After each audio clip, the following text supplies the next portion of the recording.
ओम शांति। आज की अव्यक्त मुरली का शीर्षक है दीपमाला, चैतन्य दीपकों की माला की यादगार। आज बाप दादा क्या देख रहे हैं?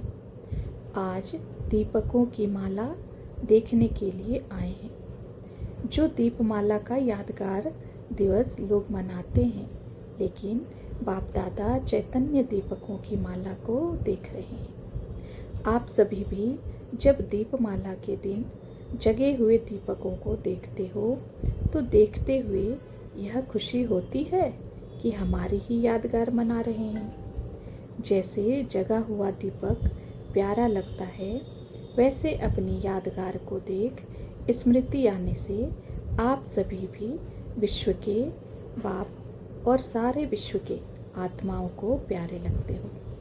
तो आज यादगार रूप को प्रत्यक्ष रूप में देखने आए हैं। माला में एक दाना नहीं होता है, अनेकों की माला बनती है। अगर एक दीपक अलग जगह हुआ हो तो उसको दीपकों की माला नहीं कहेंगे। तो ऐसे ही अनेक दीपक जगे हुए माला के रूप में दिखाई देते हैं। तो हरेक अपने को इस दीपमाला के बीच पिरोया हुआ जगा हुआ दीपक समझते हो। वह आप लोग भी अनेक जगे हुए दीपकों की माला को देखते हुए हर्षित होते हो। आज दीपमाला के दिन आप सभी ने दीपावली मनाई। आज विशेष रूप से दीपावली मनाई। यूँ तो सदैव जगे हुए दीपक हो, लेकिन जब विशेष यादगार का दिवस होता है तो विशेष आत्माओं को क्या करना चाहिए? विशेष आत्माएं जो विशेष रूप से निमित्त बनते हैं, उन्हों को विशेष सर्विस क्या करनी है? विशेष आत्माओं को तो अन्य से विशेष कार्य करना है ना, क्योंकि जो अन्य आत्माएं भी कर सकती हैं और कर रही हैं, वह किया तो बाकी फर्क क्या हुआ? विशेष आत्माओं को विशेष कार्य करना है। बाप दादा विशेष दिनों पर विशेष रूप से बच्चों की और भक्तों की तीनों ही रूप से सेवा करते हैं। विशेष आत्माओं को खास अपने यादगार के दिन साक्षात्कार मूर्त बन साक्षात बाप दादा समान आत्माओं के प्रति अपनी कल्याण की भावना से, अपने रूहानी स्नेह के स्वरूप से, अपने सूक्ष्म शक्तियों द्वारा आत्माओं में बल भरना चाहिए। जैसे अव्यक्त रूप में बाप दादा चारों ओर बच्चों की सेवा करते हैं। वह समझते हैं कि बाप दादा ने मेरे से मुलाकात की, मेरी याद का रिस्पॉन्स दिया। वह मेरी याद का प्रत्यक्ष फल मैंने अनुभव किया, अथवा भक्त भी अनुभव करते हैं कि हमारे प्यार व भावना का फल भगवान ने पूरा किया। यह अनुभव प्रैक्टिकल रूप में होता रहता है। ऐसे विशेष आत्माओं को अपनी अव्यक्त स्थिति में अपनी रूहानी लाइट और माइट की स्थिति द्वारा लाइट हाउस और माइट हाउस बन एक स्थान पर रहते हुए भी चारों ओर अलौकिक रूहानी सर्विस की भावना और वृत्ति द्वारा सर्विस करनी चाहिए। इसको कहते हैं बेहद की सर्विस। ऐसे अनुभव वह महसूस होना चाहिए कि मेरी प्रजा व भक्त आज विशेष रूप से यादगार के दिन मुझ विशेष आत्मा को याद कर रहे हैं। अल्पकाल के रिद्धि सिद्धि वाले एक स्थान पर रहते हुए अपने भक्तों को अपने रूप का प्रत्यक्ष साक्षात्कार करा सकते हैं, तो क्या विशेष आत्माएं अपने लाइट और माइट द्वारा भक्तों को व प्रजा को अपनी सेवा द्वारा अनुभव नहीं करा सकते हैं? तो जब ऐसे विशेष यादगार के दिन आते हैं तो विशेष आत्माओं को ऐसी विशेष सर्विस पर अनुभव करना चाहिए। ऐसी सर्विस की, अच्छा यह रही सर्विस। और दीपावली के दिन अपने प्रति विशेष अटेंशन रहा। आज के दिन अपने आत्मा के संस्कारों में सदा के लिए परिवर्तन लाने का विशेष अटेंशन दिया। जब यादगार रूप में आज का दिन पुराने खाते खत्म करने की रीति रूप में चलता आ रहा है, वह अवश्य प्रैक्टिकल रूप में आप आत्माओं ने किया है, तब तो यादगार चलता आया है। तो आज के दिन अपने पुराने संस्कारों का जरा भी रहा हुआ खाता खत्म किया। खत्म करने के पहले अपने खाते को चेक किया जाता है, रिजल्ट निकाली जाती है। ऐसे आप सभी ने अपना पोता मेल चेक किया। क्या चेक करना है? आज के दिन तक जो भी पुरुषार्थ चला, उसकी रिजल्ट अब तक किन बातों में और किस परसेंटेज में सफलता मूर्त बनी। पहले अपने मनसा संकल्पों को, पोता मेल को चेक करो कि अब तक संपूर्ण श्रेष्ठ संकल्पों के पुरुषार्थ में कहाँ तक सफलता पाई है। व्यर्थ संकल्पों व विकल्पों के ऊपर कहाँ तक विजय बने हैं और वाणी द्वारा कहाँ तक आत्माओं को बाप का परिचय दे सकते। कितनी आत्माओं को बाप के स्नेही व सहयोगी बना सकते हैं। वाचा में कहाँ तक रूहानियत व अलौकिकता व आकर्षण आई है। ऐसे ही कर्मना द्वारा सदा न्यारे और प्यारे अलौकिक असाधारण कर्म कहाँ तक कर सकते हैं।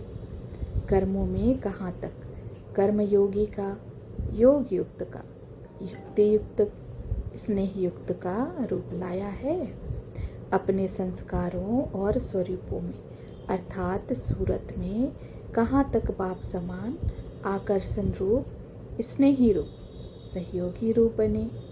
ऐसे अपना पोता मेल चेक करने से अब तक जो कमी व कमजोरी रह गई है उसको समाप्त कर नया खाता शुरू कर सकेंगे। ऐसे अपना पोता मेल चेक करो। इसको कहते हैं दीपावली मनाना अथवा अपने को संपूर्ण बनाने का दृढ़ संकल्प करना ही मनाना है। तो ऐसे दीपावली मनाई है कि सिर्फ मिलन मनाया। मिलन मनाने का यादगार माला के रूप में है, लेकिन दृढ़ संकल्पों का यादगार दीपक के ज्योति रूप का है। तो दोनों रूप से मनाया। नए वस्त्र पहने। आत्मा को नया चोला किस आधार से मिलता है? संस्कारों के आधार से मिलता है ना। आत्मा के जैसे संस्कार होते हैं उस प्रमाण ही चोला तैयार होता है। तो नया चोला व नए वस्त्र कौन से पहनेंगे? आत्मा में नए युग के संस्कार व नए युग के स्थापक बाप जैसे संपूर्ण संस्कारों को धारण करना, यही नए वस्त्र पहनना है। शरीर में नए वस्त्र भल कितने भी पहनो, लेकिन आज की पुरानी दुनिया की नई वस्तु भी नई दुनिया के आगे पुरानी है, क्योंकि जर्जरीभूत अवस्था को प्राप्त हो चुके हैं। इसलिए नए वस्त्र पहनो तो भी नए नहीं कहेंगे। सतो प्रधान दुनिया में ही सब कुछ नया है। तमो प्रधान दुनिया की चीज़ें सभी पुरानी हैं, असार हैं, तो उनको नया कहेंगे क्या? तो नया वस्त्र अर्थात अपनी आत्मा के नए संस्कार, श्रेष्ठ संस्कार धारण करना है। और क्या करेंगे? जब नए संस्कार धारण कर लिए हैं तो पोता मेल रखने से पुताई हो जाएगी ना। तो पोता मेल रखना, यही पुताई अर्थात सफाई, स्वच्छता है।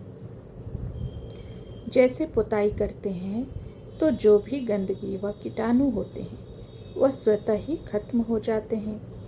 तो जब ऐसा पोता मेल चेक करेंगे तो जो भी कमजोरी होगी वह स्वतः ही खत्म हो जाएगी। एक दो में अपने मधुर बोल से लेन देन क्या करेंगे? जैसे दीपावली पर एक दो से खर्ची लेते हैं ना, आप लोग एक दो में कौन सी खर्ची देंगे? आपके पास कौन सी चीज़ है जो एक दो को खर्ची देंगे? स्नेह की खर्ची। स्नेही तो एक दो के सदा के लिए हो कि आज के दिन खास स्नेही बनेंगे। स्नेही तो हो और इसी स्नेह की निशानी, एक दो के समीपता की निशानी दीपमाला कहा जाता है। विशेष दिनों पर विशेष खर्ची कौन सी देनी है? जो अब तक अपने पुरुषार्थ द्वारा सहज सफलता प्राप्त हुई हो व अनुभव हुआ हो, ऐसा अपने अनुभव का ज्ञान रत्न, जिस द्वारा प्रैक्टिकल अनुभवी बना सकते हो, ऐसा रत्न एक दो को खर्ची के रूप में विशेष रूप से देना चाहिए। बाप के खजाने को अपने अनुभव द्वारा जो अपना बनाया, ऐसा अपना बनाया हुआ ज्ञान रत्न एक दो को देना चाहिए, जिससे वह आत्मा भी इससे सहज अनुभवी बन जाए। यह है खर्ची। तो एक दो को ऐसे खर्ची देना चाहिए जो सदा के लिए याद रूप बन जाए। जब ऐसा रत्न किसको देंगे तो सदा के लिए उस आत्मा को बाप के साथ आपके दिए हुए रत्न की याद जरूर रहेगी। तो किसको सदा के लिए संपन्न करने वाली खर्ची देनी चाहिए। ऐसी दीपावली मनाओ और ऐसे ही श्रेष्ठ आत्मा बन अन्य आत्माओं की श्रेष्ठ सेवा करो। आज के दिन सर्व आत्माएं धन की प्यासी हैं, तो ऐसी प्यासी आत्माओं को ऐसा रूहानी धन दो जिससे कभी भी आत्मा को धन मांगने की आवश्यकता ही न रहे। धन कौन मांगते हैं? भिखारी। आज के दिन आत्मा भिखारी बनती है। रॉयल भिखारी कहो, कितने भी करोड़पति हो, लेकिन आज के दिन भिखारी बनते हैं। ऐसी भिखारी आत्मा को भिखारीपन से छुड़ाओ। यह है बेहद की सेवा। दाता के बच्चे हो ना, तो दाता के बच्चे, वरदाता के बच्चे अपने वरदान की शक्ति से, ज्ञान दान की शक्ति से भिखारियों को मालामाल बनाओ। आज के दिन इन भिखारी आत्माओं के ऊपर विधाता और वरदाता के बच्चों को तरस पड़ना चाहिए। जिन आत्माओं को ऐसा तरस पड़ता है, उन्हों को ही माया और विश्व की ऐसी आत्माएं नमस्कार करती हैं। इसलिए अब तक भी दीपक जगाते हैं। जब लाइट जलाते हैं तो नमस्कार जरूर करते हैं। तो ऐसी ज्योति जगी हुई आत्माओं की यादगार अभी तक भी कायम है। बुझे हुए दीपक को नमस्कार नहीं करते, तो सदा जागती ज्योति बनो। ऐसी आत्माओं को बाप दादा भी नमस्ते करते हैं। अच्छा, ओम शांति।